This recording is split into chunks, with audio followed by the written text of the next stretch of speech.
ఇప్పుడే జీ5 app download చేయండి. చూడండి మీ ఫేవరెట్ టీవీ షోస్ ఎప్పుడైనా ఎక్కడైనా. మీ పెళ్లి జరిగితే మొదట సంతోషించేది నేనే.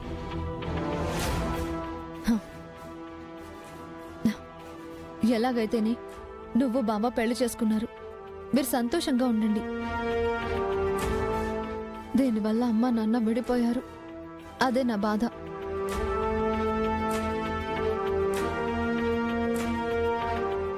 ఆద్య, ఇంకొక విషయం. ఇవన్నీ చెప్పి శౌర్య సార్ని నన్ను కలపాలని మాత్రం చూడకు. ఇంకొకసారి ఈ టాపిక్ మన మధ్య తీసుకురాకు.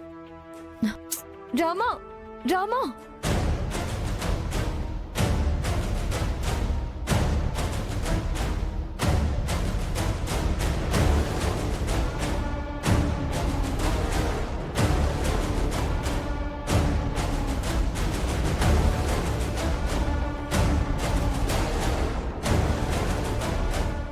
నువ్వెళ్ళు.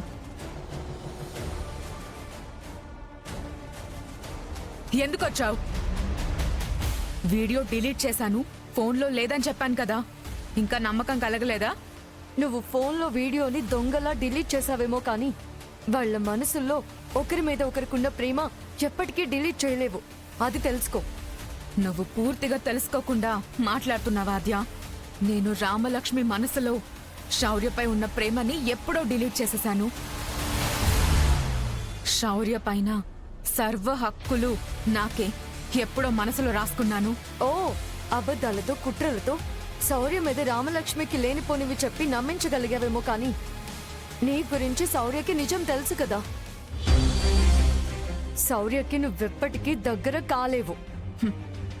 ఇప్పుడు నేను శౌర్యకి దగ్గరగానే ఉన్నాను కదా. ఇలాగే ఎప్పటికీ శౌర్యకి దగ్గరగానే ఉంటాను. ఆ రామలక్ష్మిని ఎన్నటికి దగ్గరికి రానివ్వను. శౌర్య నావాడు, శౌర్య నాకు సొంతం. సొంతం చేసుకోవడానికి శౌర్య సార్ వస్తువు కాదు.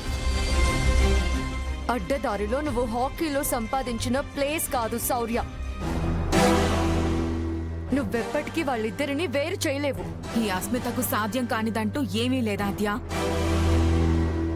అందరికీ సామదాన భేద దండోపాయాలు మాత్రమే తెలుసు, కానీ నాకు అంతకు మించిన ఉపాయాలు తెలుసు. అవే అస్మిత ఉపాయాలు. వాటిని వాడే ఈ జీవితంలోనూ గెలుస్తా, శౌర్యను గెలుస్తా. ఏంటి ఏమన్నా? అస్మిత ఉపాయమా? ఉపాయం కాదు. నిన్నటి దాకా నిజం తెలియక నేను కామ్గా ఉన్నాను. కానీ నిజం తెలిసింది కదా, ఇక నీ కథ నడవదు, నీ ఆట సాగనివ్వను. మా రామలక్ష్మి శౌర్య ప్రేమను నేను గెలిపిస్తాను.